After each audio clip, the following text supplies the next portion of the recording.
फिर भागवत जी का मूल पाठ करना चाहिए कि नहीं करना चाहिए? अगला प्रश्न है, क्या निषेध है? बिल्कुल निषेध नहीं है। पहले जो है हम शुरुआती कक्षा में जाएंगे, जो शास्त्रों में निर्दिष्ट जो बेसिक्स है हमको उसको पालन करना चाहिए। हमने पितृ कार्य को बड़े भाव के साथ कर लिया, ठीक है, बड़े भाव के साथ कर लिया। उसके बाद हमारे मन में और इच्छा हुई, तब फिर क्या करना चाहिए? तब फिर हमें जो है पितृ गायत्री का जो है पाठ करना चाहिए। इसका पाठ करना चाहिए, पितृ गायत्री का। पितृ गायत्री का जो हम कल सुने थे, पितृ गायत्री में 2 प्रकार से आता है। एक जो है उसका भी आएगा, उसमें पितृ गायत्री का जो है पाठ करना चाहिए।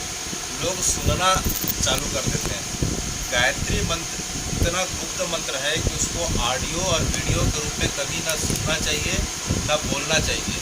उसे बस हम बुदबुदा सकते हैं मन ही मन, इतना कि जो है आपका दूसरा कान भी ना सुन सके। तो पितृ गायत्री करना चाहिए पितृ तर्पण के बाद।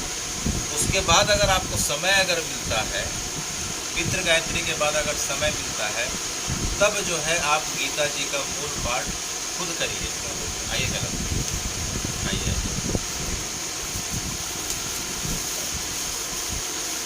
आपके पास से पहुंच गया होगा ना? हाँ,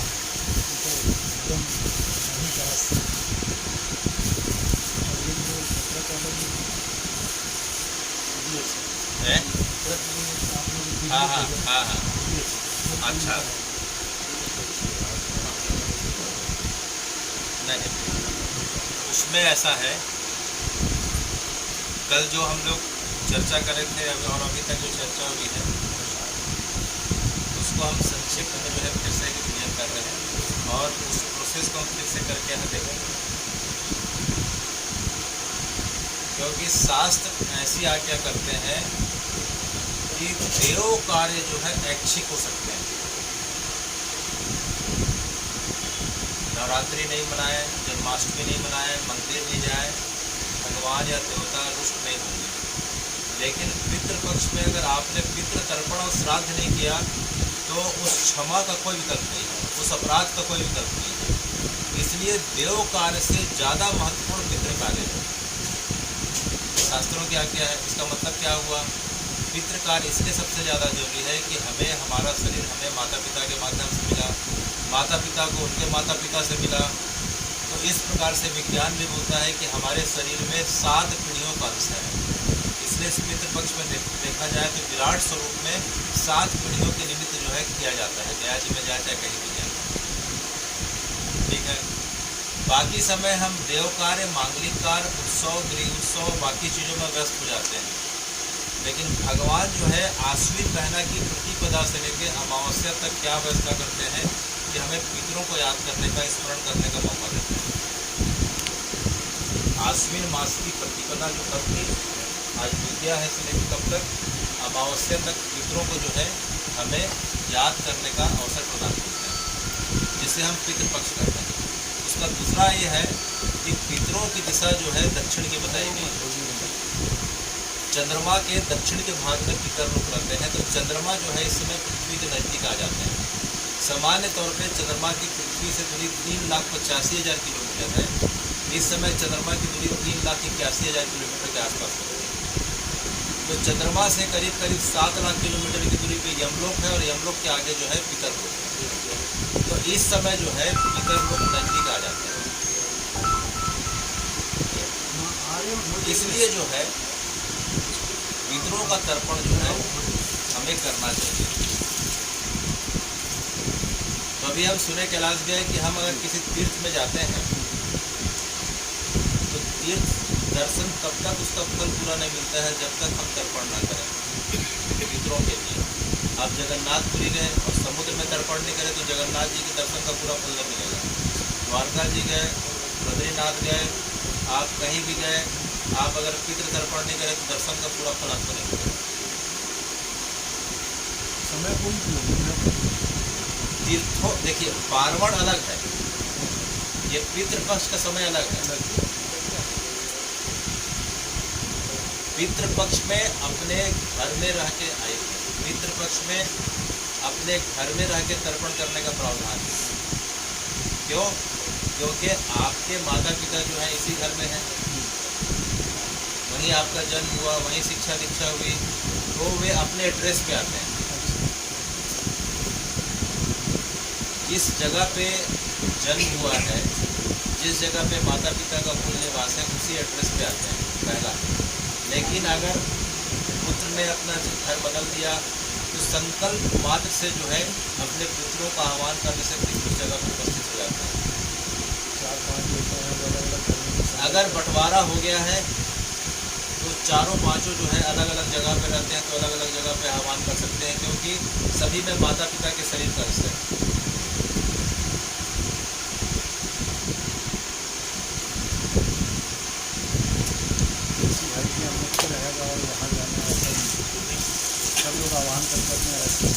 चूल्हा अलग है, बंटवारा अलग है, तो सब अलग अलग आह्वान करके कर सकते हैं, क्योंकि माता पिता की दृष्टि सभी के लिए बराबर और प्रेम का रखता है।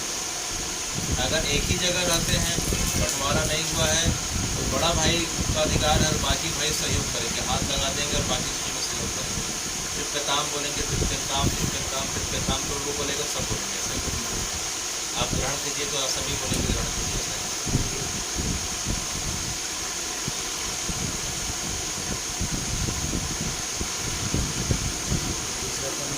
समय गए हैं कि वहाँ अपन भगवान का दर्शन पहले करना है या नहीं, पहले तर्पण करना है।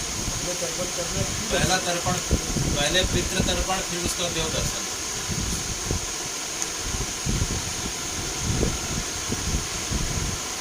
पहले हम किसी भी तीर्थ में जाते हैं तो सबसे पहले जो है हमें क्या करना चाहिए? पितृ तर्पण करना चाहिए, उसके बाद देव दर्शन, विग्रह दर्शन करना चाहिए। इसमें नदी तालाब में अपन जैसे धर्मशाला में रहते हैं तो उसका जो स्थान है नदी की दिशा के हिसाब से प्रत्येक तीर्थ की बनावट ऐसी रहती है कि या तो नदी के किनारे होगा या कोई पवित्र सरोवर के किनारे होगा। भारत में एक भी ऐसा तीर्थ नहीं है जहाँ ऐसी घर नहीं। तो वहाँ जाकर हाँ, वहाँ जाए सरोवर में हाँ, नदी होगी, सरोवर होगा या कुंड होगा या फिर जल नदी का जल होगा। हाँ। तो तर्पण 12 महीना कर सकते हैं बिल्कुल। नित्य क्रम तर्पण के 96 प्रकार हैं, जिसमें सबसे पहला प्रकार है नित्य तर्पण। नित्य तर्पण व्यक्ति को रोज करना चाहिए। देखिए, तर्पण के बारे में बड़ी भ्रांति होती है। तर्पण के लिए हमारे मन में भाव आता है कि हम जो है दिवंगत आत्मा के लिए ही जो है हम जो है प्रदान कर रहे हैं, उसे ही तर्पण करते हैं। देखिए, तर्पण का अर्थ होता है कृतज्ञता का भाव। तर्पण माने कृतज्ञता, कोई बात समझ रहे? और दूसरा जो है हमारे मन में भ्रांति क्या रहती है कि तर्पण हम केवल अपने घर के पूर्वजों के दिवंगत आत्माओं के लिए ही करते हैं, जबकि इसलिए आज ये किताब रखी गई है कि तर्पण के जितने जो प्रकार बताए गए हैं उसमें जो है पितृ तर्पण तो सबसे आखिरी में आता है। सबसे पहले है देव तर्पण। सबसे पहले क्या तर्पण है? देव तर्पण। देव तर्पण। और सबसे पहले जो सबसे आखिरी में आता है मनुष्य पितृ तर्पण। 1, 2, 3, 4, 5, 6 तर्पण के कितने प्रकार बताए गए? 6 प्रकार। तर्पण माने कृतज्ञता। तर्पण माने कृतज्ञता। तो सबसे पहले कृतज्ञता हमें जो है किसको अब हम अर्पित करते हैं? प्रकृति की उन शक्तियों को जिसके कारण ये जीवन, हमारा जीवन और जो है ये प्रकृति जो है, पृथ्वी जो है सुचारू रूप से चल पा रही है। उसमें क्या क्या हो गए? सूर्य हो गया, चंद्रमा हो गया, वनस्पति हो गई, औषधि हो गई, नदी हो गए, पर्वत हो गए, हिमालय हो गए। तो जितने भी हैं इसे हम देव कहते हैं। जैसे अग्नि देवता, वायु देवता, जल देवता, सबका नाम है ना। तो उन देवताओं के प्रति तर्पण इसको नित्य किया जाना चाहिए। जल के बगैर हमारा जीवन हो सकता है क्या? नहीं हो सकता है। अग्नि के बगैर जीवन हो सकता है क्या? नहीं हो सकता है। सूर्य के बगैर जीवन हो सकता है क्या? नहीं हो सकता है। तो देव तर्पण तो नित्य तर्पण करना चाहिए। ठीक है। तर्पण के बारे में सामान्य कंफ्यूजन क्या रहता है कि हम दिवंगत आत्माओं के लिए, अपने घर परिवार के लिए करते हैं, जबकि वैसा बिल्कुल नहीं। वैसा बिल्कुल नहीं। देव तर्पण के बाद आता है, अच्छा, देव तर्पण की दिशा जो है कल हम लोग चर्चा कर रहे थे, पूरब की तरफ होती है। सूर्य किधर से उदित होते हैं? स्वर्ग लोक की जो है दिशा किधर बताई गई है? पूरब की तरफ बताई गई है। तो इससे पूरब की तरफ मुकर। और जो है देव तीर्थ है, 4 उंगलियों को बताया गया है। 4 उंगलियों के अग्रभाग को देव तीर्थ बताया गया है। उसके बाद जो आता है देव तर्पण के बाद जो आता है ऋषि तर्पण। क्या तर्पण आता है? ऋषि तर्पण। ऋषि तर्पण। ऋषि तर्पण का मतलब क्या हुआ? ऋषियों का अर्थ होता है वर्तमान में उन्हें वैज्ञानिक कहा जाता है और प्राचीन परंपरा में उन्हें ऋषि कहा जाता है। आप लोग देखे होंगे कि प्रत्येक व्यक्ति, जितने लोग बैठे हैं, सबका जो है एक गोत्र है। कोई भरद्वाज गोत्र है, कोई पाराशर है, कोई सांडिल है, कोई कश्यप है, सब पे के गोत्र होगा, अपने सब पता करते हैं। ठीक है, इसका मतलब क्या हुआ कि सतयुग के समय ये जो ऋषि थे, इन्होंने अपने ज्ञान के माध्यम से वेदों की चीज़ों को, उस विज्ञान को उद्भाषित किया। ऋषिया मंत्रा दृष्टारा। मंत्र माने होता है विज्ञान का फार्मूला या सूत्र। विज्ञान का फार्मूला को मंत्र बोलते हैं। ऋषिया मंत्रा दृष्टारा, जिन्होंने विज्ञान के उस मंत्र को जाना और हमारे दैनिक जीवन के उपयोग के लिए उसे जो है हमें बताया। ऋषियों ने हमें बताया कि सूर्य को सवेरे अर्घ्य देना चाहिए, उससे शरीर और मन स्वस्थ रहता है। ऋषियों ने हमें बताया कि हमें किस समय भोजन करना चाहिए, किस समय शयन करना चाहिए। ऋषियों ने हमें जीवन जीने का तरीका बताया, मर्यादा की बात सिखाई। हर चीज़ों का ज्ञान हमें उन ऋषियों ने दिया। ऋषियों ने हमें खेती करना सिखाया, जल के महत्व के बारे में बताया। ऋषियों ने हमें हर चीज़ों के बारे में बताया। तो सबसे पहले मान लीजिए हम भरद्वाज ऋषि की बात करें तो भरद्वाज ऋषि ने एक स्कूल खोला। जैसे आप आजकल के बच्चे, मान लीजिए बच्चे कहाँ से पढ़ रहे हैं? DPS से। ठीक है, तो जब भी बोलेंगे मैं कहाँ से पढ़ा, DPS से पढ़ा, कोई बोलेगा कि जो है मैं सेंट मैरी से पढ़ा, कोई बोलेगा मैं विद्याकुंज से पढ़ा। ये सब ऋषियों के जो जितने भी यूनिवर्सिटी होते हैं वही गोत्र कहलाए। जो बच्चे और उनके परिवार जो है वहाँ से निकले। आप मेरी बात नहीं समझ। भरद्वाज तो एक टाइटल हो गया, पाराशर एक टाइटल हो गया, समझ में आ गया? वो एक यूनिवर्सिटी हो गया। वहाँ से जो बच्चे निकलते गए जो है वो भरद्वाज गोत्री कहलाते गए। इसीलिए भरद्वाज गोत्र हो, चाहे पाराशर गोत्र हो, चाहे सांडिल गोत्र हो, सभी 4 वर्णों में चलता है। सिर्फ एक वर्ण में चलेगा नहीं, 4 वर्णों में सभी प्रकार के गोत्र पाए जाते हैं।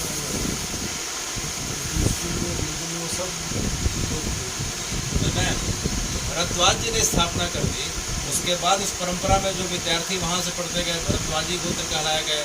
तो कोई अंगिरा के कहलाए, कोई सांडिल के कहलाए, कोई कश्यप के कहलाए।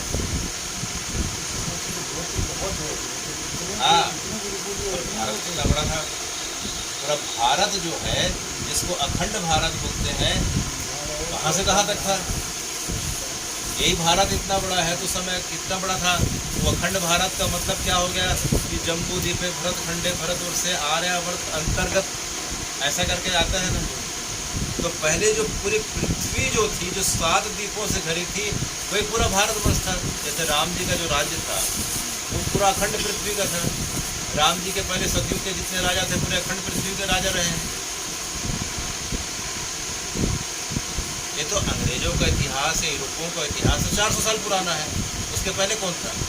और बाकी धर्मों का इतिहास 1500-2000 साल पुराना है। उसके पहले कौन था बताइए पूरे पृथ्वी में? ऋषि नहीं। ये बात है कि तो ऋषि परंपरा थी हमारी, ऋषि परंपरा थी। तो समय काल के अभाव से धीरे धीरे तो बदलते गया, जैसे अभी भी बदलते जा रहा है। तो ऋषियों का तर्पण जो है, देवताओं के बाद ऋषियों के स्थान इसलिए आता है क्योंकि ऋषियों के माध्यम से हमें जो है ज्ञान, विज्ञान और संस्कार प्राप्त हुआ। ज्ञान, विज्ञान और संस्कार, मर्यादा प्राप्त हुआ किसके माध्यम से? ऋषियों के माध्यम से। इसलिए द्वितीय तर्पण जो है ऋषियों के लिए किया जाता है। ठीक है, हम मोटे मोटे में ही जा रहे हैं। ऐसे 6 तर्पण हैं, लेकिन हम 3 तर्पण की आज बात करेंगे। उसके बाद ऋषियों के तर्पण के बाद जो है तीसरा तर्पण जो आता है वो होता है मनुष्यों का तर्पण। वो किसका तर्पण होता है? मनुष्यों का तर्पण। माने हमारे घर के जो दिवंगत हो चुके हैं उसमें जो है थ्री टायर सिस्टम चलता है। जैसे ट्रेन में जाएंगे ना, 3 टायर सिस्टम रहता है, फर्स्ट, सेकेंड, थर्ड, ठीक है। तो सबसे पहले जो है पिताजी के कुल के, पिताजी, दादाजी, परदादा, माताजी, दादी, परदादी।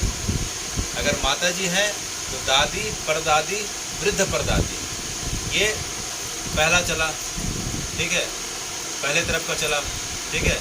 उसके बाद फिर नाना पक्ष का चलता है, माता पक्ष का चलता है, ठीक है। नाना, परनाना, वृद्ध परनाना, वृद्ध नाना, नानी, परनानी, फिर वृद्ध नानी, ये सिस्टम चला। उसके बाद तीसरे में जो आता है सगोत्री आता है। आपके परिवार में और आपके समाज में जितने भी लोगों का जो है शरीर छूट चुका है, चाचा का, मामा का, ताऊ का, बुआ का, फूफा का, भाई का, बहन का, गुरु का, शिष्य का, जितने भी हैं ये तीसरे लेयर में आते हैं, तीसरे श्रेणी में आते हैं। समझ में आई मेरी बात? इसमें 3 टायर सिस्टम है। पहले पिताजी का पक्ष, फिर माताजी का पक्ष, फिर उसके बाद तीसरा जो है सगोत्री, इसमें जितने भी हैं, जैसे हमारी बुआ जी आ गए, मौसी जी आ गए, चाचा आ गए, वाले बाकी लोग आ गए, ऐसा करके चाचा आ गए, मामा आ गए, सास आ गए, ससुर आ गए, ये तीसरे लेयर पे जाते हैं, तीसरे श्रेणी में जाते हैं। इतना साइंटिफिक है। इसी चीज़ को जो है आज इन्होंने एक बहुत अच्छा एक पोस्ट किया था, उसको DNA बोला जाता है। हमारे शरीर में DNA रहता है। D माने दादा, N माने नाना, और अयम आत्मा माने जो है दोनों से मिला के मैं बना, दादा पक्ष, नाना पक्ष, और तीसरा अयम आत्मा जो है वेद का वाक्य है, अयम आत्मा, मैं आत्मा। तो दादा और नाना, माता पक्ष और पिता पक्ष मिला के मैं बना। वो हो गया, क्या हो गया? प्रत्येक शरीर में DNA हो गया। और हमारा DNA में जो है 7 पीढ़ियों का असर होता है। कितने पीढ़ियों का असर होता है? 7 पीढ़ियों का। इसलिए हम कहीं भी जो है तीर्थ में जाते हैं तो 7 पीढ़ियों का कराने का प्रावधान है। कहीं कहीं जो है 3 पीढ़ी कराई जाती है, लेकिन मुख्यतः 7 पीढ़ी को ही कराने का प्रावधान है। उसमें नाम तो किसी का याद रहता नहीं है, वो अमुक करके हो जाता है। इसलिए जो है 3 पीढ़ी का नाम याद रहता है, बाकी को आप मानसिक संकल्प करके जो है अपने आचार्य जी के माध्यम से जो है कर सकते हैं कि मैं बाकी के 4-5 पीढ़ियों का, बचे हुए 4 पीढ़ियों का जो है मैं उनको जो है श्री हरि के चरणों में विष्णुपदी में समर्पित करता हूँ, ऐसा करके।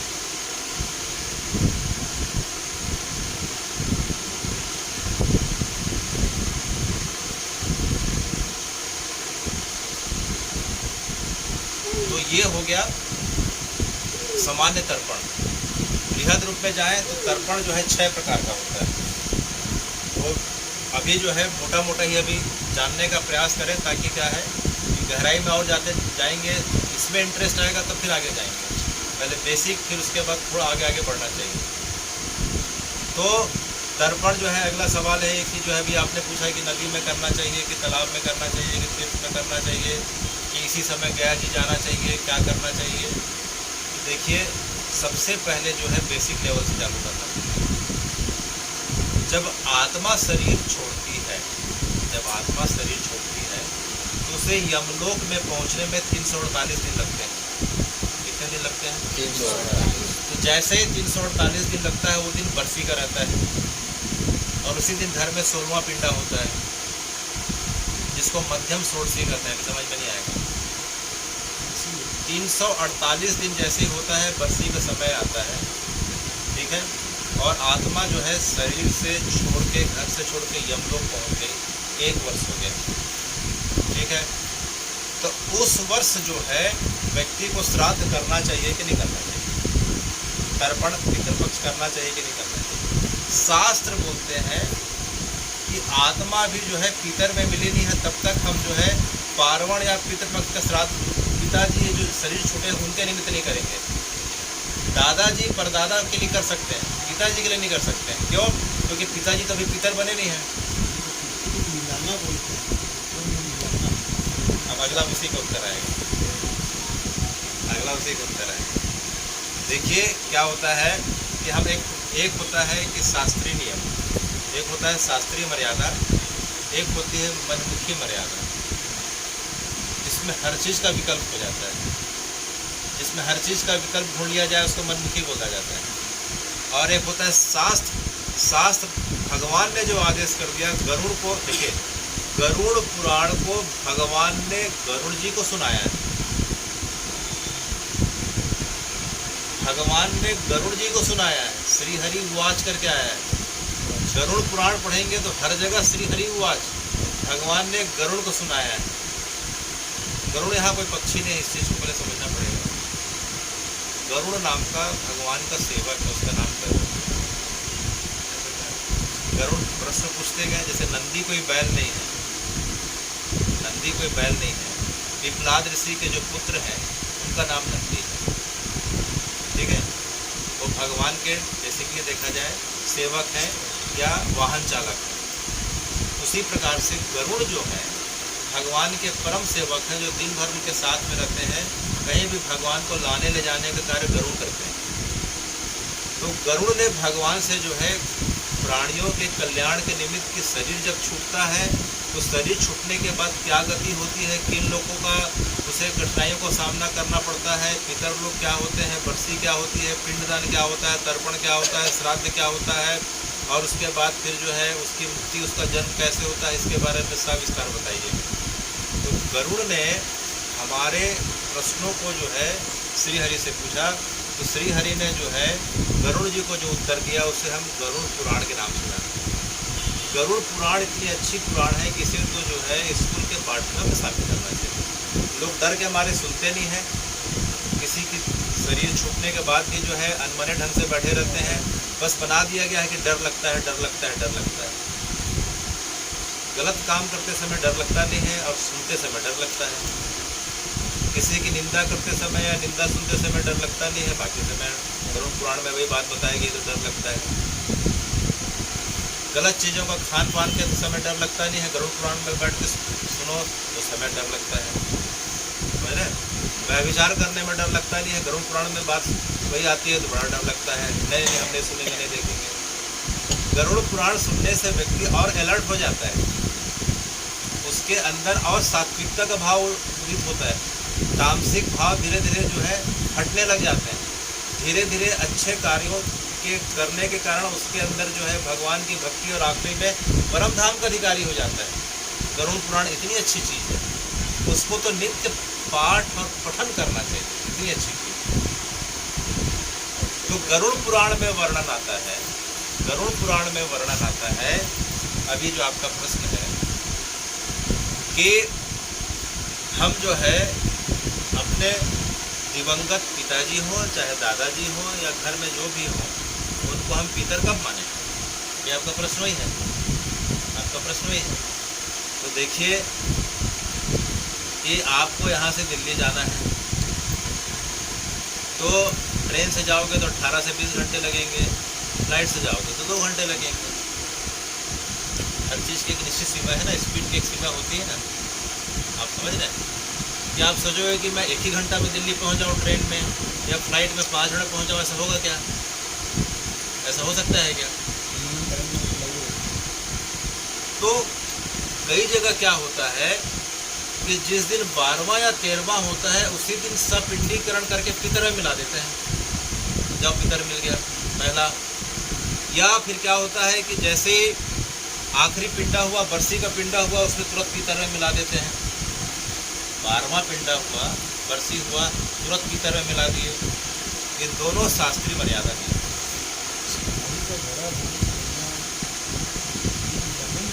हाँ, ये मिलाना नहीं है, ये मिलाना नहीं है। ये यमलोक की यात्रा का जो है ये बीच का पड़ाव है। त्रैमासिक, 6 मासिक, वार्षिक, पाक्षिक, मासिक, पाक्षिक, मासिक, त्रैमासिक, 6 मासिक, वार्षिक। ये यमलोक की यात्रा जब हम आपके घर में भी चर्चा हुई सर जी के समय,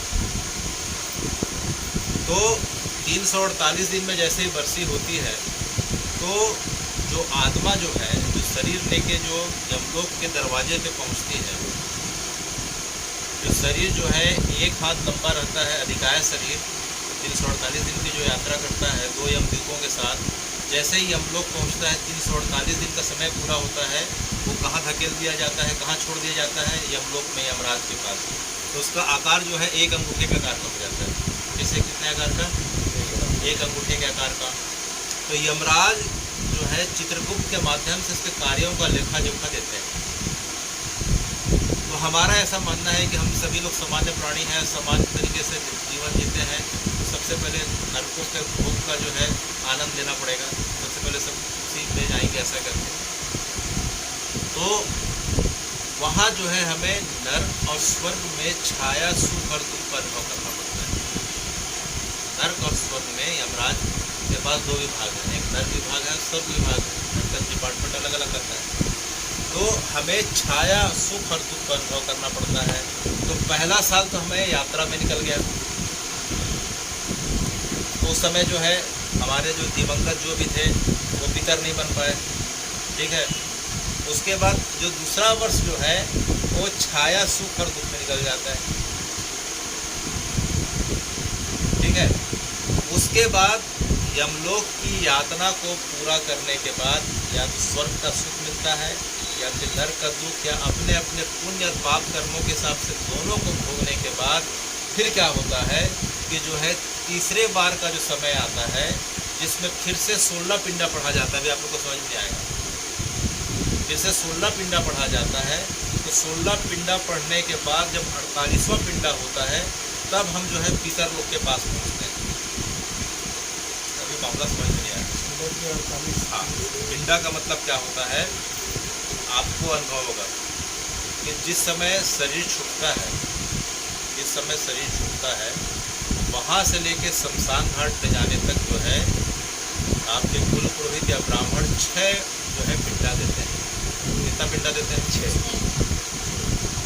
जो लोग जानते हैं अच्छी बात है, उनको समझ में आएगा कितना पिंडा देते हैं। 6 घर में देते हैं, देहरी में देते हैं, एक रास्ते में देते हैं, फिर एक वहाँ के लिए देते हैं पिता के पास, पिता के चारों तरफ हाथ रखते, ठीक है। उसके बाद 10 दिन का समय रहता है जिसको 10 गात्र बोलते हैं। तो प्रत्येक दिन एक एक पिंडा देते हैं। तो 10 6 कितना हो गया? 16। उसके बाद आत्मा की जो है यात्रा प्रारंभ होती है वर्षी तक। वर्षी तक फिर से 16 पिंडा दिया जाता है। मासिक पिंडा, पाक्षिक पिंडा, त्रैमासिक, 6 मासिक, ऐसा करके 16 पिंडा दिया जाता है। तो 16 कितना हो गया? 32 हो गया। अब जो है हमारे जो दिवंगत आत्मा है अब उनको पितृलोक में प्रवेश कराना है। यमलोक के ऊपर का लोक कौन सा है? पितृलोक। तो फिर से जो है 16 पिंडा दिया जाता है। तो कितना हो गया? 48 पिंडा हो गया। तो जैसे ही 48 पिंडा होता है तब फिर क्या होता है कि जो हमारे जो पूर्वज हैं अब जो है पितरों के बीच जाके उनके पंक्ति में जाके बैठ जाते हैं। कहाँ जाके बैठ जाते हैं? पितरों के पंक्ति में जाके बैठ जाते हैं, ठीक है। बस पंक्ति में बैठे हैं, अभी पितर नहीं बने हैं। फिर जो है 49वां पिंडा दिया जाता है। 49वां पिंडा जैसे ही देते हैं तब जो है पितर में शामिल हो जाते हैं और 50वां पिंडा में फिर ग्रहण करने योग्य हो जाते हैं। आप समझ रहे मेरी बात? तो इसको नहीं भी समझेंगे तो कोई बात नहीं, इसको दूसरे तरीके से समझिए कि पहला जो है शुरू का जो है 10 दिन जो है 10 गात्र का हो गया, उसमें 16 पिंडा हो गए। उसके बाद 1 साल तक की जो यात्रा चली उसमें 16 पिंडा दे दिए, वो यमलोक की यात्रा पे निकल गया। उसके बाद यमलोक की फिर सुख और दुख, छाया सुख और दुख पाए। तीसरे वर्ष जो है फिर वो पितर लोक में पितरों के साथ मिलते हैं। कौन से वर्ष में? तीसरे वर्ष। अब समझ में आ गया? तो कोई अगर सोचा है कि आज शरीर छूटा है, मान लीजिए कि 1 महीना शरीर पहले छूटा है, मैं इनको अभी जो है इसका शरीर मान लीजिए जुलाई में छूटा। कब छूटा? जिनका शरीर जुलाई में छूटा वो सोचेगा कि अगस्त में जो है सितंबर में अगर पितृपक्ष आएगा तो मैं उनका निमित्त जो है तर्पण कर सकता हूँ क्या? कर ही नहीं सकते। कैसे करेंगे? आप मोटी मोटी बात समझ रहे हैं आप? हाँ, ऐसा है।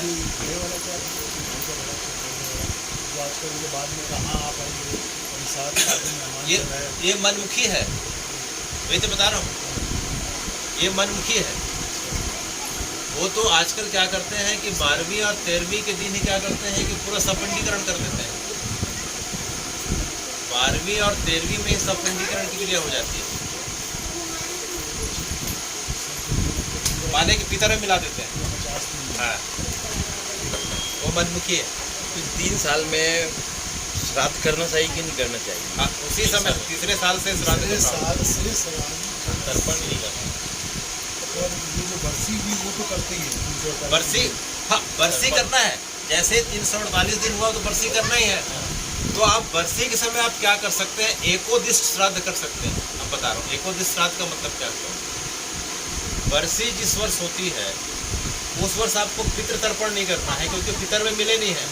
उस समय आपको एकोदिष्ट श्राद्ध करना है। एकोदिष्ट श्राद्ध का मतलब क्या होता है कि जिस दिवंगत आत्मा की जिस तिथि में शरीर छुटी है,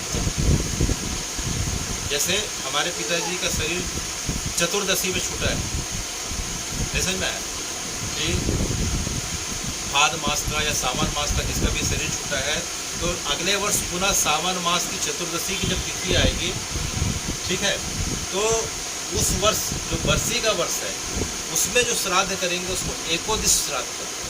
इसको पार्वण श्राद्ध नहीं बोलते, पितृपक्ष श्राद्ध नहीं बोलते।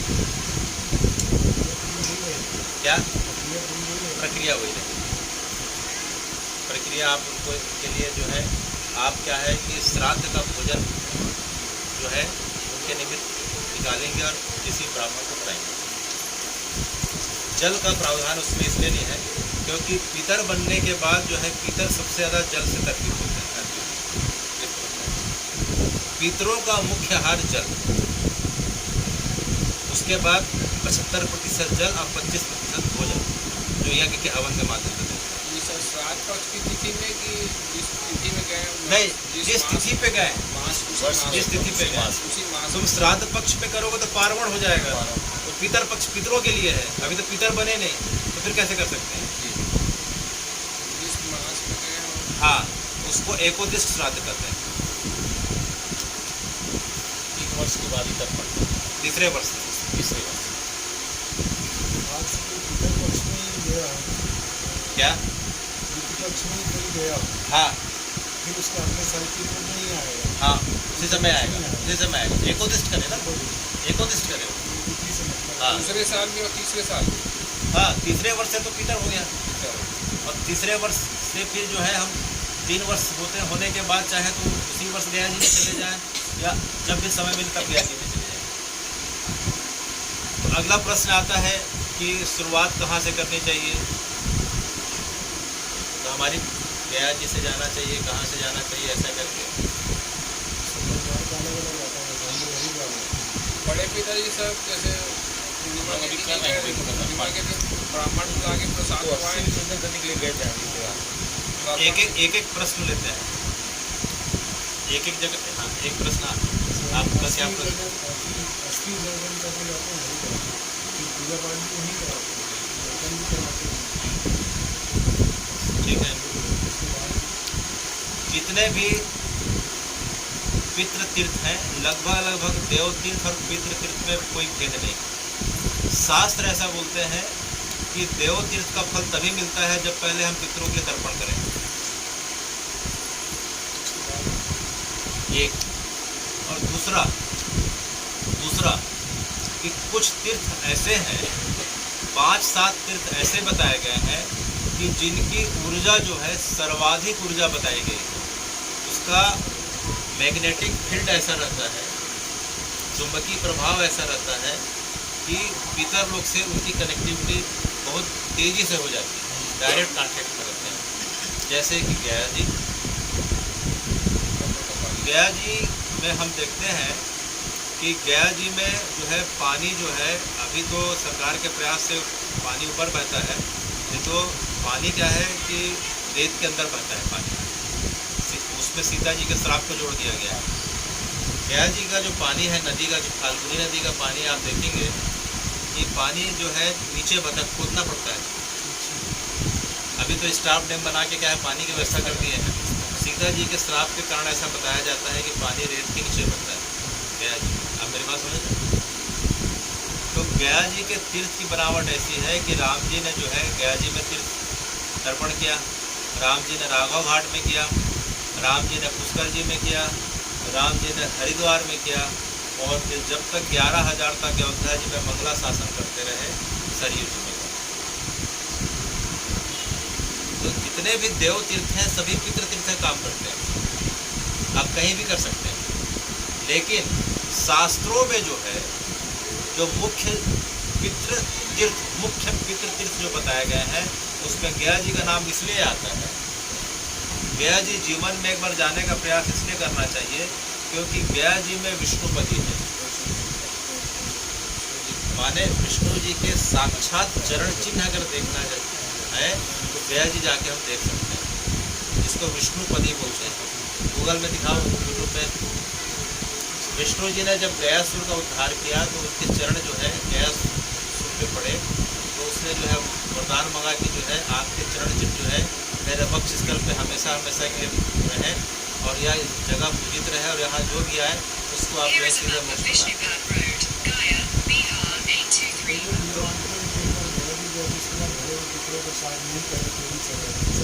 हाँ, अभी आप गया जी में विष्णुपति का दर्शन करिए तो उसका अगला प्रश्न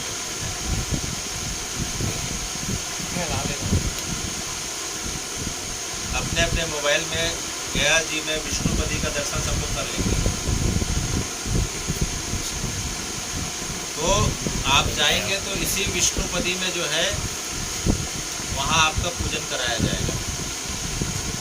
पहला फाल्गुनी नदी के किनारे है, और जिनके घर में अकाल मृत्यु होती है, जैसे कि कोई फांसी लगा लिया, कोई जहर खा लिया, कोई पंखा में लटक गया, कोई आत्महत्या कर लिया, कोई नदी में डूब गया, किसी गोली से मृत्यु हो गई, तो उसके लिए जगह है प्रेतशिला।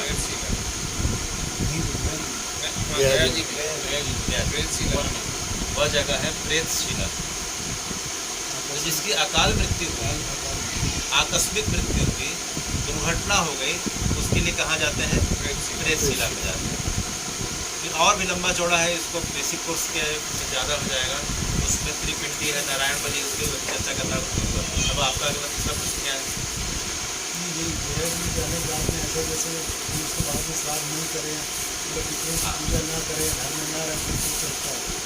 देखिए, अच्छा अभी गया जी की अभी हम लोग पूरी चर्चा नहीं सुने। श्री हरि के जो चरण चिन्ह जो है 3 जगह पड़े। वामन अवतार जब भगवान लिए थे, अभी 5 सितंबर जो पड़ा था, 4 दिन पहले भगवान का वामन अवतार था। पता है कि नहीं पता है? 4 दिन पहले भगवान का कौन सा अवतार था? वामन अवतार था। तो वामन अवतार में भगवान ने जो है राजा बलि के यज्ञ में जो है 3 पद से जो है वो मांगा था, 3 पद चाहिए। उसमें शास्त्रों में वर्णन आता है, प्रथम पद गयायाम, भगवान का पहला चरण कहाँ पड़ा? गया जी में, विष्णुपति कहलाया। द्वितीय पद मकायाम, जिसको वर्तमान में मक्का या मकेश्वर महादेव शास्त्रों में कहा गया।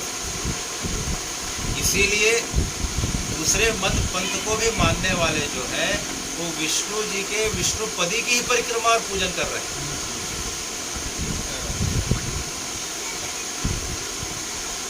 समझ रहे? क्योंकि उस समय पे उनकी भावना वही हो जाती है, नाम उन्होंने ईश्वर का जो है दूसरे रूप में जो है प्रतिष्ठित कर दिया। वहाँ जाने के बाद किसी का शरीर पूरा होता है, एकदम उसको हाँ, जैसे यहाँ विष्णुपदी मोक्ष माना जाता है, प्रवेवायु माना जाता है। प्रथम पद गयायाम, द्वितीय पद मंगायाम। चूँकि हम भारत में रहते हैं, इसलिए विष्णुपदी की मिलता है। अच्छा, विष्णुपदी की बात क्यों हो रही है? विष्णुपदी की बात ये हो रही है कि प्रत्येक व्यक्ति जीवन में क्या चाहता है कि मोक्ष मिल जाए। मोक्ष का मतलब क्या होता है कि मुझे श्री हरि के चरणों में स्थान मिल जाए। हर आदमी यही चाहता है ना? हाँ, तो श्री हरि के चरण जो है हमें आवागमन के चक्रों से मुक्त करते हैं। तो हमने श्री हरि के चरण को तो देखने का सामर्थ्य नहीं है, बैकुंठ जाने का सामर्थ्य नहीं है शरीर लेके, ना हमारे में इतना तब सामर्थ्य है कि जो है हम भगवान को प्रकट करके उनका दर्शन कर सकें। तो भगवान इतने कृपालु हैं कि स्वयं अपने चरणों को विष्णुपति में प्रकट करते हैं। बात ही तो तो वहाँ जाके पितरों का तर्पण करने से जब हम संकल्प करते हैं 3 पीढ़ियों का 7 पीढ़ियों का, तो निश्चित रूप से मानना चाहिए कि जो है उन्हें विष्णुपदी में जो है वैकुंठी मिल रही है, परम पद की प्राप्ति। मैंने अब आपका अगला प्रश्न क्या है? वही प्रश्न मतलब जैसे बाद में लोग फोन करके देते हैं तो आ गए तो कल भी इसकी चर्चा हुई थी, पिछले वर्ष की चर्चा हुई थी। हर बार मेरे ख्याल से इसकी चर्चा रोज हो और चर्चा होने के बाद आप लोग इस चीज़ का प्रचार करें। सबसे कॉमन क्वेश्चन ये रहता है कि गया जी आने के बाद हमें जो है श्राद्ध करना कि नहीं चाहिए। कल पहले इनका पहले प्रश्न लेते हैं। कल आपका क्या प्रश्न था भैया? आपका क्या प्रश्न था कल का, बताइए। आपको गया जी जाना, पिताजी को लेके जाना नहीं जा पाए हैं। हाँ, पिताजी को कितने साल हो गए? 20 साल हो गए हैं। लेकिन इन 20 वर्षों में आप तो घर में तर्पण करते हैं। अभी आपके आने के पहले चर्चा हुई थी, कोई व्यक्ति देखिए, गया जी जाने के लिए क्या चाहिए? गया जी जाने के लिए पहला श्रद्धा या भाव चाहिए, और दूसरा सामर्थ्य चाहिए, और तीसरा समय चाहिए। किसी के पास भाव नहीं है, किसी के पास सामर्थ्य नहीं है, किसी के पास समय नहीं है। कोई मान लीजिए बीमार पड़ गया, कोई अपंग हो गया, किसी का पुत्र जो है जल्दी ख़त्म हो गया, किसी के पास समय नहीं है, फिर कैसे करेगा? अभी प्रश्न उठता है ना। तो गया जी जाने के लिए या ब्रह्म कपाली जाने के लिए 3 चीज़ों की आवश्यकता है: समय, सामर्थ्य और तीसरा श्रद्धा। ठीक है, तो आपने श्रद्धा पूर्वक अपने घर में जो है इन 20 वर्षों में अपने पिताजी के निमित्त तर्पण किया, तो आपका दिया गया तर्पण गया जी से भी ज़्यादा मान्य हो जाता है, पहला। उसके बाद अब आपके पास श्रद्धा है, सामर्थ्य है और जो है समय है, तो जीवन पर्यंत आप कभी भी जो है जाके वहाँ विष्णुपदी में कर सकते हैं। उसके लिए कोई समय भेद काल भेद नहीं है।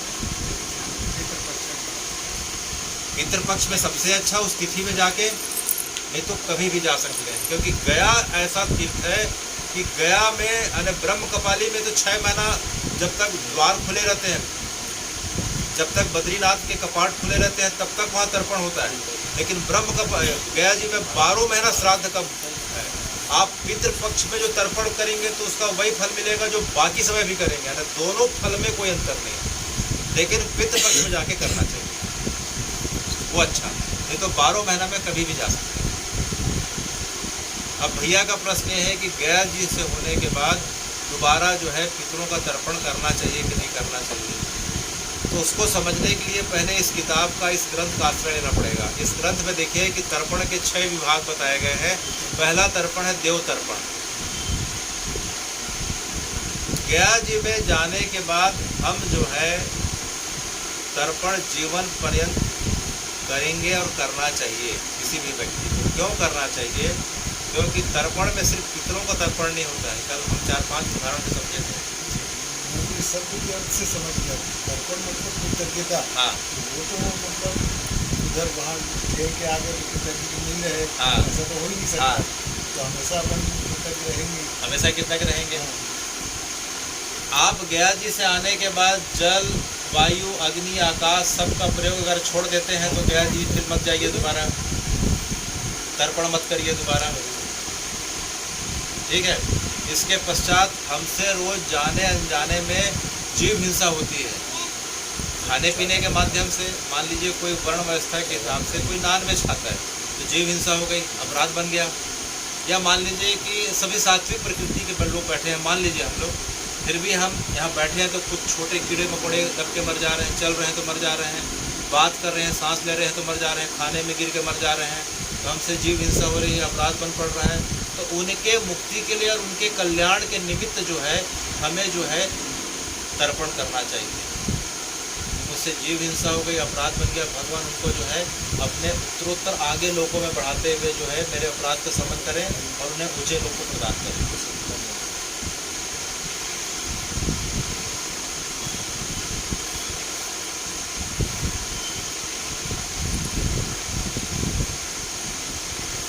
और कुछ प्रश्न?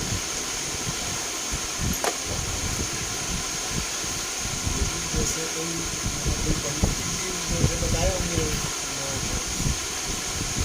देखिए पंडित जी जो है रिपीटेशन में जाते हैं, जो उनको बता दिया सुन लिए, लॉजिक जो है कम लगाते हैं।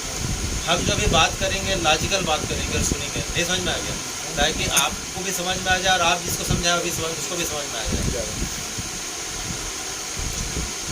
बेसिकली ये जो है देखो ऐसा होता है, इधर पक्ष ऐसा है कि मान लो कि आपके घर सूक्ष्म रूप से पीतर आए कि नहीं आए वो सेकेंडरी हो गया, उसको हटा दिए, आ रहे कि नहीं आ रहे आप हटा दिए। लेकिन इतना तो पता है कि शरीर जो है आपके माता पिता ने आपको दिया है, ये शरीर माता पिता से निर्मित है कि नहीं, ये बात तो तय है। डीएनए को मानते हैं कि नहीं मानते हैं, गुणसूत्र को मानते हैं कि नहीं मानते हैं, इतना तो मानते हैं। तो जब हम जो है बाहर निकलते हैं तो किसी भीख मांगने व्यक्ति के लिए दया आ जाता है, कुत्ते के लिए, गाय के लिए दया आ जाता है। किसी और सामर्थ्य रहता है तो बोलते हैं बच्चे को पढ़ा देते हैं, उसके लिए कुछ व्यवस्था कर देते हैं, अनाथ आश्रम में जाके कुछ करके आ जाते हैं, गौशाला में कुछ करके आ जाते हैं, जिसको हम जानते भी नहीं है। देखो इनको हम जानते भी नहीं हैं, कुत्ता है, गाय है, अनाथ आश्रम है, जो भीख मांगने वाले लोग हैं, निर्धन व्यक्ति है, रोड में मिल गया हम लोग मदद कर देते हैं, कुछ खिला दिए पिला दिए, 10 साल कंबल उड़ा दिए, ऐसा कर देते हैं। तो जिनके कारण हमें जन्म मिला, जिनके कारण हमें जन्म मिला पहला, जिनके कारण हमें नाम मिला, जिनके कारण हमें सरनेम टाइटल मिला, गोत्र मिला, जिनके कारण हमारी शिक्षा दीक्षा हुई, जिनके घर मकान में हमें रहने का अवसर मिला, जिनके कारण हमें संस्कार मिला, और उसके पश्चात जो है जिनकी संपत्ति का उपभोग जो है हम कर रहे हैं, क्योंकि बंटवारा होता ही होता है, आप देखे होंगे, तो क्या उनके प्रति हम कृतज्ञता ज्ञापित नहीं कर सकते हैं? नहीं कर सकते हैं क्या? आप इस बात को हटा दो कि किधर आते हैं कि नहीं आते हैं, आप हटा दो ना इस चीज़ को। तो हम जब एक पत्थर की मूर्ति में शंकर देख सकते हैं, कंकड़ में शंकर देख सकते हैं, एक विग्रह में शालिग्राम और जो है महादेव शंकर को देख सकते हैं, तो क्या हम अपने माता पिता के लिए, दिवंगत आत्मा के लिए क्या ऐसी भावना नहीं रख सकते हैं? शंकर है कि नहीं आपको पता है क्या? आपको बता दिया कि शंकर है, कंकर में, नर्मदा जी के कंकर में शंकर है, बता दिया गया, लेकिन बताने वाले कौन? आपके माता पिता। तो क्या उनके लिए हमारा भाव नहीं होना चाहिए? इसी को तो पितृपक्ष बोलते हैं, और क्या है क्या ना? जैसे अभी गुरु पूर्णिमा हुई, राधाष्टमी हुई, जन्माष्टमी हुई, गणेश पक्ष हुआ, अब जो है दुर्गा पक्ष आएगा, उसे पितृपक्ष हो गया।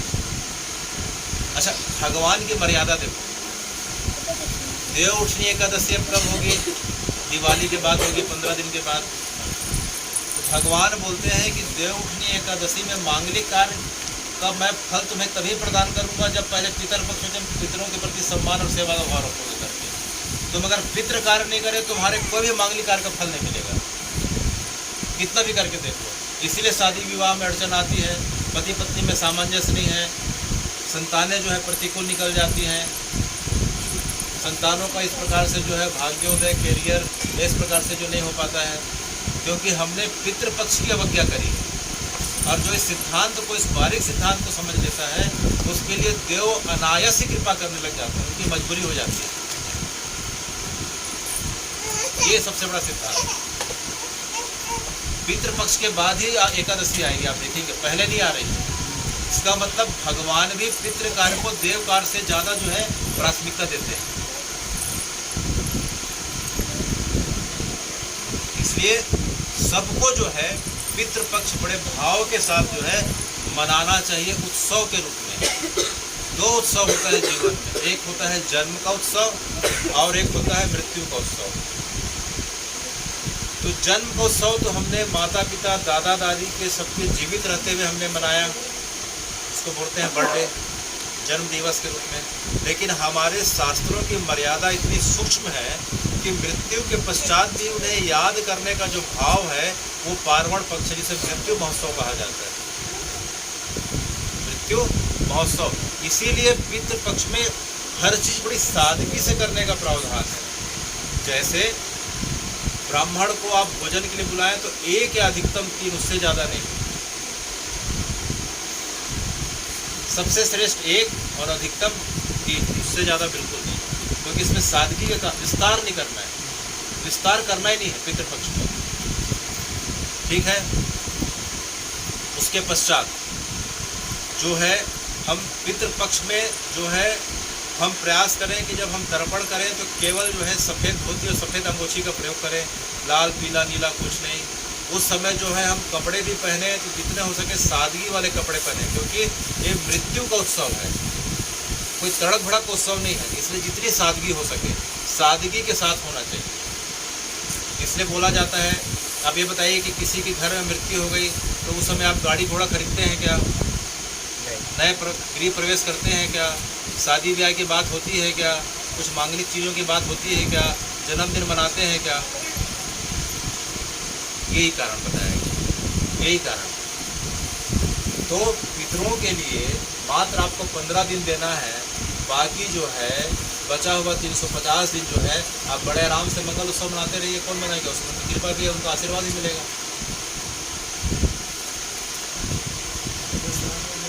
एकदम जैसे मर्ज़े से ऊपर सारा के बीच में गुजरता था, तब जब वो उनकी उसमें गर्मी में इकट्ठे होते थे तो बच्चों की शादियाँ या किसी की शादियाँ तय कर दी। उसका उत्तर ये है कि कलयुग में जो है अधिकतम आयु जिसको पूर्णायु बोले हैं 100 वर्ष बताई गई है। 100 वर्ष तक कोई व्यक्ति अगर जी जाता है और उसको घटा के 90 कर दिया गया, कितना कर दिया गया है? 90 या 90 वर्ष से ऊपर जो जी लेता है उसे हम परमहंस की अवस्था या साक्षात श्रीहरि की अवस्था मानते हैं। इसलिए मांगलिक कार्य की जो है उसमें मनाही नहीं है। मांगलिक कार्य का जो है शुरुआत किया जा सकता है उनके रहते क्यों वे पूर्णतः विष्णु रूप में श्रीहरि रूप में आशीर्वाद देते हुए जा रहे थे। ये बिल्कुल सही करते हैं, क्योंकि धीरे धीरे परंपरा चलेगी और दूसरा कि लोग इतने दीर्घायु हो भी नहीं रहे हैं। अपना इतना मानने वाले हमने वोट दिया और बच्चे मानने की जरूरत नहीं है। तो पितृ कार्य जो है बड़े उत्साह के साथ करना चाहिए। कल चर्चा हुई थी, जब हम पितृ तर्पण के लिए बैठे तो सबसे अच्छी जो बेला रहती है उसको कुतुब बेला बोलते हैं। कुतुब बेला जो 11 बज के करीब 27 मिनट से 12 बज के 33 मिनट तक चलती है।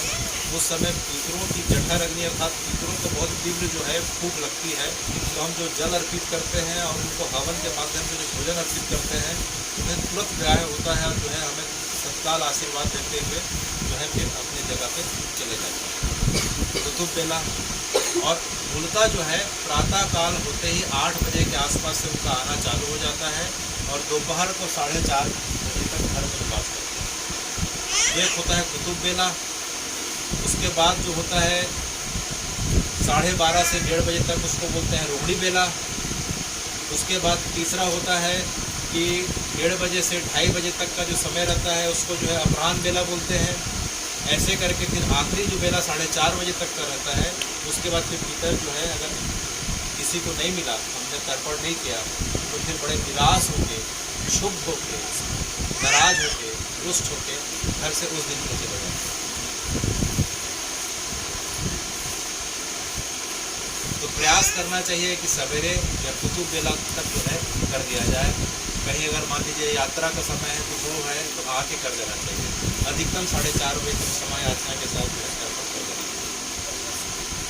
जैसे गुरुदेव मान लीजिए अभी वहाँ जाना है, क्या नाम है, चित्रोड़ धाम, मान लीजिए जैसे वहाँ 2 बजे पहुँचे, क्योंकि पहले पितृ कार्य नहीं हुआ, वहाँ जाकर तर्पण नहीं हुआ है, देव कार्य नहीं कर सकते दर्शन, क्या वो पंडित जी के विधि अनुसार होना चाहिए उस वक्त पहले, या आप जैसे नित्य क्रम में करते हैं जैसे नदी में, वो करने के बाद देव कार्य कर सकते हैं खुद से? 2 बजे पहुँचेंगे, ये चित्रकूट जा रहे हैं, चित्रकूट जैसे 2 बजे पहुँचते हैं, ट्रेन से 2 बजे उतरेंगे।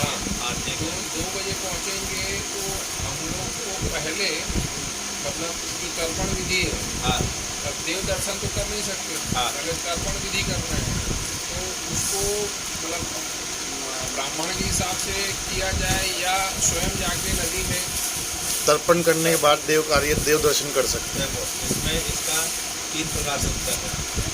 पहला कि आपको जो है कुतुब काल में किस कहाँ रहोगे उस समय, हैं रास्ते में।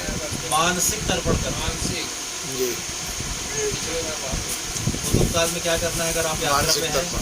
मानसिक तर्पण करना है संकल्प करके जी, कि मैं अमुक नाम का अमुक गोत्र का, ठीक है, आज इस दिन इस तिथि इस वार के दिन जो है अपने पितरों को जो है वो कर रहा हूँ ऐसा करके, और आप ग्रहण करें, मानसिक तर्पण करो। जी, मेरे पिताजी के लिए, दादा के लिए, परदादा के लिए किताब रखे रहना, जी, इसको तुम्हारा किताब को देख के मानसिक तर्पण कर लो, ठीक है। उसके बाद हम 2 बजे पहुँचे, धाम में पहुँचे। धाम में पहुँचने के बाद सीधे हम कहाँ चले गए, नदी चले गए, नदी। ठीक है। नदी में जाने के बाद उस समय जाके नित्य तर्पण कर लेना। जी, क्या कर लेना, नित्य तर्पण और श्राद्ध कर लेना। उस दूसरे दिन सवेरे जो है शास्त्रीय विधि से तर्पण करना चाहिए। ये पूछना चाह रहा था। क्योंकि 2 बजे जाओगे तो पंडित जी मिलेंगे कि नहीं मिलेंगे, उनका भी टाइम हो रहा है, पता चला कि 4:30 बज गया, आधा अधूरा हो गया, जी, और तुम्हें भी उसमें जल्दीबाजी नहीं होना चाहिए। तो मानसिक तर्पण, नित्य तर्पण, उसके बाद जो शास्त्रीय विधि का जो पारवण तर्पण करना है। नित्य तर्पण के बाद में देव दर्शन कर सकते हैं। हाँ कर सकते हैं, बिल्कुल कर सकते हैं। उनको मानसिक भी कर लिए, नित्य भी कर हो लिए, गया। फिर जाके देव दर्शन कर लिए। जी। उसके बाद पारवण तर्पण, सुबह एक ये है, और एक जैसे अभी आप बताए कि महिलाओं का या घर में माँ है, दादी है, उनका 9वें के दिन श्राद्ध करना चाहिए। जैसे 11 या 12 को या पंचमी या कोई आगे पीछे जैसे हुई है उनकी जो तिथि आई है, जिस दिन वो शरीर छोड़े, तो भी अपने को 9वीं को ही करना चाहिए। उनका तिथि में भी करना ही है। उसमें ऐसा रहता है, नहीं, उनकी तिथि में नहीं करना, लेडीज लोग का 9वीं को होता है। आप इसका गहरा विज्ञान है। इसमें जो है एक चैप्टर या एक पूरा सेशन ही अलग है। ऐसे बताने जाएंगे तो बच्चों को भी समझ में आए, किसी को नहीं आएगा। इस प्रश्न का उत्तर ये है कि अगर जो है महिला का विवाह हो चुका है, किसी महिला का विवाह हो चुका है, तो विवाहित महिला है, पहला गृहस्थ महिला है, विवाह हो गया, गृहस्थ माने बाल बच्चे हैं। किसी भी महिला की पूर्णता कब मानी जाती है, विवाह और संतान, विवाह और संतान, ठीक है। तो उसकी पूर्णता मानी जाती है। तो पूर्णता का जो अंक है वो 9 अंक है। पूर्णता का अंक कौन सा है, 9 9 अंक किसी से विभाज्य रहता, अविभाज्य रहता है। 9 दूना 18, 9 33, देखोगे 9 ही 9 ही आएगा। 9 दिया 27, 9 जो 36, 9 5 45, आखिरी में 9 आएगा। ग्रह भी कितने हैं, दुर्गा कितनी है, 9। ऐसे में और 9 अंक पूर्णांक। तो किसी महिला का अगर विवाह हो चुका है और उनकी संतान है और उसका किसी भी तिथि में जो है देहावसान हो चुका है, तो जो है 9वीं तिथि को ही जो है उनका जो है श्राद्ध तर्पण का प्रावधान है। अब इसमें एक सवाल और आ गया मेरा, जैसे भी आपने बताया कि संतान विवाहित है और संतान है, मान लीजिए विवाहित है, मान लो दादा लोग 4 भाई हैं, मेरे एक बड़े दादा है, उनकी संतान नहीं है, विवाहित है लेकिन, तो उनका दादी का कैसे क्या, वो भी 9वीं को ही करेंगे? नहीं मतलब और कोई करेगा, दादा जो है हाँ विवाहित है लेकिन संतान नहीं है, पूर्ण नहीं मानती उनकी तिथि में ये विज्ञान है। जी,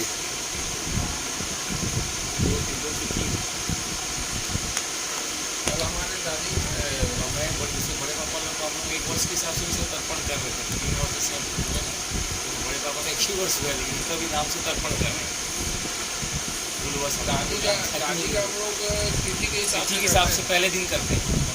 हाँ एक क्या बोले, दादी का हम लोग तिथि के हिसाब से एक अंक दिन कर देते हैं। हाँ अब ब्राह्मण 9वीं भी कर लो, कोई दिक्कत नहीं। नौवीं में करना ही करना, एकम में तो कर रहे हैं, नौवीं में करना ही करना है। एक हाँ तिथि में भी करना है और नवमी के दिन एक साथ करते हैं, सबूत होता है। 2 बार करने में कोई दिक्कत नहीं है, वैसे ही करें। तो चल ही रहेगा, नौवीं में करना ही करना है। रोज नाम लेके रोज हो रहा है, ये रोज उसका विज्ञान भी समझ में आया, विज्ञान समझ में आया। हाँ वो समझ में आया। लेकिन हम लोग तर्पण भी सर जैसे बड़े पापा का तर्पण भी करते हाँ, अभी महिला कोई अगर स्त्री विवाहित है और उसकी संतान है तो पूर्णता को प्राप्त हो गई, और पूर्णांग जो है 9 है।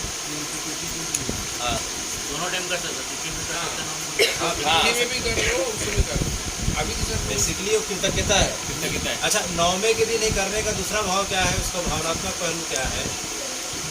भावनात्मक पहलू यह है कि आपकी पूर्णता से जो है हमारे परिवार की पूर्णता प्राप्त हुई, माने आपने जो है हमारे कुल परिवार को आगे बढ़ाया। गर्भ धारण की क्षमता किसमें रहती है, महिलाओं में कि पुरुषों में? 9 महीना पेट में कौन रखती है, कष्ट पाके जो है कौन खिलाती है बच्चों को, कौन बड़ा करती है, घर का आखिरी का बचा कुचा कौन खाती है, ये लोग है। सबसे कम शिकायत कौन करती है? तो जो शास्त्रीय जो परंपरा है उसके हिसाब से देखा जाए तो इसलिए 9 का इतना महत्व दिया गया, 9 का इतना महत्व दिया गया। राम जी भी 9वीं के दिन आए थे, और जानकी 9वीं भी पढ़ती है ना, जानकी 9वीं भी पढ़ती है। तो मर्यादा की बात हो तो राम जी की आती है, लीला की बात हो तो कृष्ण की आती है। भगवान की बात कृष्ण की लीलाओं को सुनना चाहिए, और राम जी की जो है मर्यादा को थोड़ा बहुत पालन करना चाहिए राम जी की शिक्षा। बड़े पिताजी का सर हम लोग 1 वर्ष कर रहे हैं, ये कर रहे हैं, हम लोग भी तर्पण कर रहे हैं, मालूम नहीं था करके 1 वर्ष वाले तर्पण कर रहे हैं। मतलब जब तर्पण कर रहे हैं उसके लिए क्या है ना कि उसको गंभीरता के साथ जो है गरुड़ पुराण, हम जब गरुड़ पुराण को जब पढ़ते हैं तो ये बात हमें समझ में आने लगती है। पहला बात कि ये बात समझ में आनी चाहिए कि जो है शरीर छूटती है तो फिर आत्मा का क्या होता है। ये बात कई बार आप लोग सुन चुके हो, हर बार बीच में चर्चा होती है, तो हर बार नए लोग जुड़ते जाते हैं, तो हर बार एक पितृपक्ष में चर्चा होनी जरूरी है। जैसे भगवान का नाम कभी बासी नहीं होता, उसी प्रकार से गरुड़ पुराण में जो आत्मा शरीर छोड़ने के बाद आत्मा और आत्मा की यात्रा यमलोक के बारे में सुनना कभी बासी नहीं होता। वो हर बार जितना सुनोगे हमको नया मिलते जाएगा। जैसे कि इस बार नया मिला, 3 साल से सुन रहे हैं, इस बार नया मिला कि नहीं मिला, रोज नया मिल रहा है कि नहीं मिल रहा है। क्यों? क्योंकि भगवान की बात कभी बासी नहीं होती, कभी झूठी नहीं होती। तो अभी का जो सत्संग है, रामकृष्ण का सत्संग का मतलब ये जो हम सुन रहे हैं तर्पण विधि, श्राद्ध विधि, यही रामकृष्ण का सत्संग है, यही महाप्रभु की कथा है, यही जगन्नाथ जी की कथा है, यही कृष्ण कथा है, यही राम कथा है। क्यों? क्योंकि भगवान अयरमा के रूप में, रामकृष्ण हरि जो है खुद अयरमा हमारे पितृ देवता के रूप में हमारे पास विराजे हुए हैं। तो हम अयरमा को छोड़ के बाकी की चर्चा क्यों करें? और क्यों? आप समझ रहे हैं? हम जो भी ज्ञान प्राप्त करने का प्रयास करेंगे, इस तर्पण का, श्राद्ध का, पार्वण का ये ज्ञान प्राप्त करने का प्रयास करेंगे, और करना चाहिए सब, ताकि इसके माध्यम से पितरों की कृपा और देव कृपा बनी रहे साल में, हमारे ऊपर भी, संतानों के ऊपर भी और पीढ़ियों के ऊपर भी।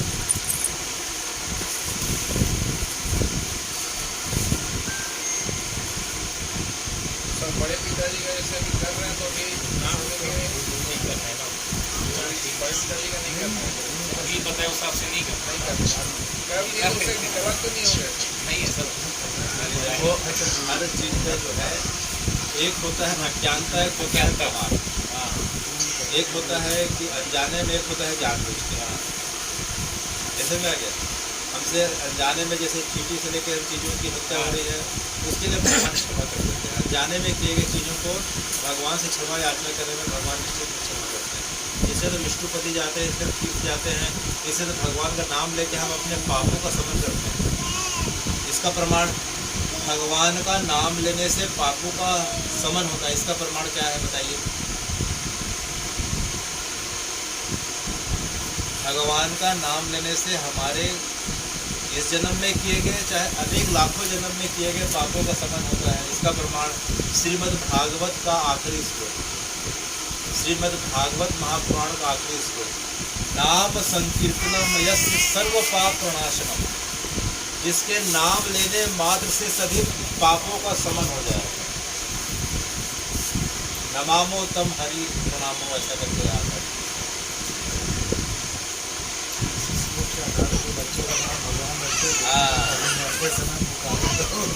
अजामिल की कहानी सुने होंगे।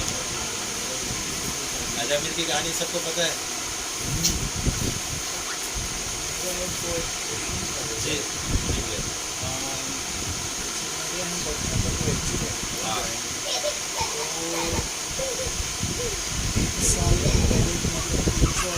हमने वर्षी कर दिया।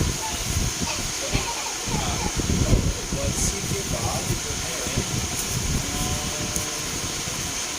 दिसंबर में वर्षी किया था, और उसके बाद जो सावन भादो इसमें जो पितृ पक्ष आया उसी समय, तो हमने विवाह के और फिर नया ये हमसे तो अनजाने मिला जी, हमको बिल्कुल भी उस समय ये जानकारी नहीं, ना हमारे पंडित जी ने जानकारी दिया।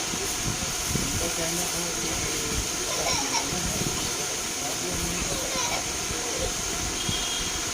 तो अब उसको अपन क्या गया जी गया हुआ जी, गया जी उसी के बाद गया जी दोबारा गया जी जाइए जी, आप दोबारा गया जी जाइए। और गया जी जो है सब पत्नी जाने का प्रावधान, गए थे दोनों गए थे, दोबारा फिर से जाइए, दोबारा फिर से जाइए, गया जी जाइए। और दूसरा गया जी जाने का जो है आप ऐसा करिएगा कि आप त्रिवेणी संगम से होते हुए काशी फिर गया जी जाएंगे, ऐसे गए थे। और आखिरी में जो है आपको महोदधि जाना है, माने जगन्नाथ। अच्छा, तो जितने भी हमसे जाने अनजाने में जितने भी हुए हैं, क्योंकि नदियों का जो है पिता समुद्र को कहा गया है, सभी नदी आखिरी में कहाँ मिल जाती हैं? समुद्र में मिल जाती हैं। और इस कली काल में भगवान जो है विग्रह रूप में जगन्नाथपुरी में विद्यमान है, और सभी नदियों के जो पिता के रूप में समुद्र के रूप में जो है जगन्नाथपुरी में विद्यमान है। तो सभी तीर्थों का फल हम जो नदी में जो चढ़ाते हैं वो आखिरी में समुद्र में मिलता है। तो उसी क्रम को आप बड़े भाव के साथ जब भी अनुकूलता हो इस क्रम को फिर से रिपीट कर लीजिएगा। तो अभी इसमें कब जाया जाएगा? जैसे अभी पितृ पक्ष में जाया जाए, इसको आगे जाया जाए, तो उचित जो है पितृपक्ष में जाना चाहिए आपको जी। तो मैं रोटी से बात कर रहा हूँ, बिल्कुल पितृपक्ष में जाना चाहिए जी। नहीं लेकिन समय अनुचित